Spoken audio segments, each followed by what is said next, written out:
Yo, what's up guys? Welcome back to the channel. In today's video, I'm going to show you how to view your repayment schedule on Fundbox. Borrowing is easy, but staying on top of your repayment is what keeps your business healthy. In this video, you're going to learn how to view your full repayment schedule on Fundbox in just a few clicks. So let's get into it. The first step is to log into your Fundbox account. Just go to fundbox.com and sign in using your email address and password. The next step is to access the repayment section. Now on the dashboard or the top menu, just click on repayment or my activity. Next, you're going to locate the active loan or draw. So you're going to see a list of current and past drawdowns. Just go ahead and select the active one that you want to track.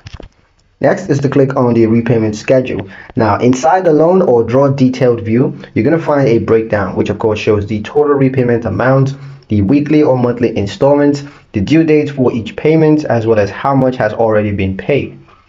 Next, you can just download or print. Of course, this is optional. There's usually an option to download or a PDF version of the schedule for your records or accounting team. Now, a couple of pro tips. The first is to set calendar reminders based on your due dates. That way you get reminded of the payments due dates before it comes. The next is Fundbox often sends email reminders, so keep your email notifications enabled so that you can receive those. Never miss a payment. Stay ahead of your tracking your schedule, and if this helps, hit the like button and subscribe for more Fundbox tutorial. Thank you guys for watching, and I'll see you in the next one.